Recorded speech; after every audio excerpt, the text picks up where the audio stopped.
Yeah, yeah, guns, jail, yeah, bitches, yeah, okay. So I've been given the task of a learning contract. El Nino La Nina, famous sibling act. Together these kids be oscillating up abnormal conditions like two girls in one cup. What can I say and what can I do? Is a hemisphere difference when I'm flushing the loo? Then it hit me like an epiphany. I should read some journals for the Christ Child's cue. So I turned to my main man, Peter Ralph, the professor, fancy dresser with his best friend Alf. I was reading his journal, though I did learn a lot. There was nothing on El Nino, just Miss Scott. It was what I wanted, but not right now. Need some academics to teach me how El Nino actually works, what drives the process, and are there any perks. So I started where all students do, Wikipedia, local media, and some journals too. But some of it was vague, like Steve Zuzu. Yeah, that's right, a life aquatic reference, whatever it takes to get Ralphy's preference. Back to the point, cause I've talked a lot of shit. Let me take it down to the nitty gritty bit. El Nino, or ENSO as it's called, known causes of this thing are a little flawed. On average it happens every 5 years. Last double decade, 7 times the spark fears that this once rare event is becoming the norm. Climate change and carbon cause our world to warm. So what does this Spanish kid actually do? Shut the shit up and I will probably tell you. I will tell you. Process is defined by warm surface water across the Pacific from the Australasian border. It seems it begins in the lull of trade winds that knocks ocean temps a little out of order. Normal situations, wind blows strong from the east to the west, the clouds blow along. All of a sudden, El Nino says no, those equatorial trade winds just don't blow. What happens next is a little bit weird. Kinda like a band of guys singing about a bed. But apparently these winds keep water in the west a whole half a meter above the rest. When the Spanish boy strikes, this water is released, gets pushed to the east like an untamed beast. The warm water means the winds weaken more. We now have a positive feedback, all that is to say. It just keeps going down and down and the clouds stop blowing. How was that, Ralphie? Scientifically right? Because a large chunk of this song was written last night. I'm only kidding, as it was due last week. Unless I can teleport, because I'm a science geek. No, I can't. That was a misleading lie. Or was it? Now you're wondering how, what, and why. Now kapow! I got your head all stuck. That is what P. Diddy calls a mine truck. Yeah, subtle swear word. Yeah.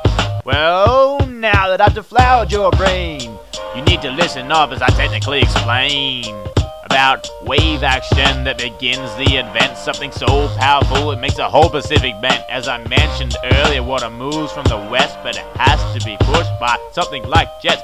Kelvin is a name and they sings our waves, and personally they're in my top 10 faves. Now these waves are huge, act kinda tidal, massive inside, but slow, there's no denial. They travel near the equator, from east to the east, 3 to 4 months before a movement insists. When they get to South America, waves go north and south. The crazy weather pattern spread like a river mouth. What happens next is like a fairy tale, something kinda like Jonah and that whale. An unknown hero rises to arms. It is Rosby waves that answer the alarms and push west.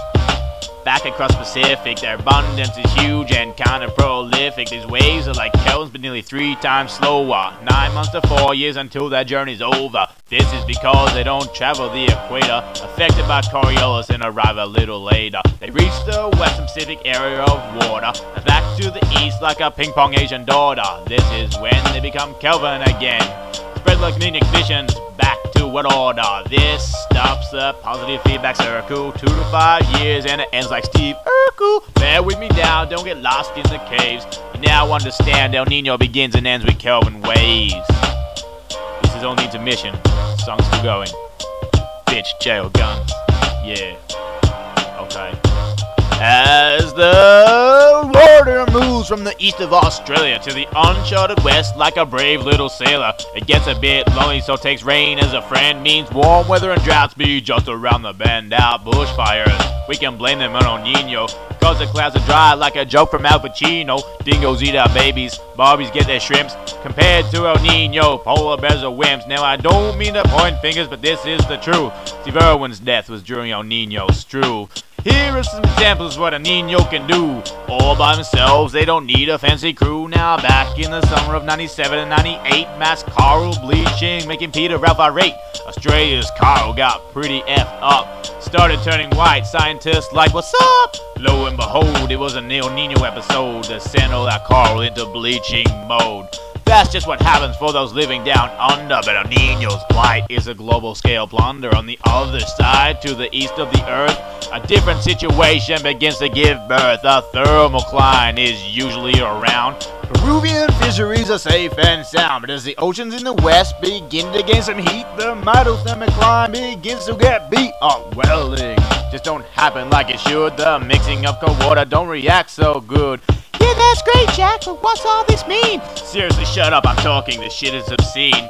It means the cold water got nowhere to go but stay down, which means the phytoplankton frown as they stop and stare and watch their nutrients drown. This knocks on so little fish can't eat, and in turn the bigger fish don't get their meat. All the trophic levels get thrown out of whack. Commercial fisheries just don't know how to act, so they panic. As they did in 72, nearly all the anchovies disappeared in Peru. This was once the world's largest fishery, but overfishing El Nino changed that history. But luckily, their stocks came back in 86. A brief sigh of relief as oceans remixed. Unfortunately for Peru, El Nino sealed their fate as it wiped out the fish again in 1998. A country like this, it can have some drastic effects. Economic survival can get a little complex. This is just another example why change is not rad. Most of the world sells El Nino as bad. Lucky for us, we can kinda predict when the next episode might possibly hit. It's important to remember this is a natural part of life. Proper management means we can avoid getting in strife. Well, I'm pretty sure that's about all I have to say, so I'm gonna whisper El Nino as I fade away. El Nino.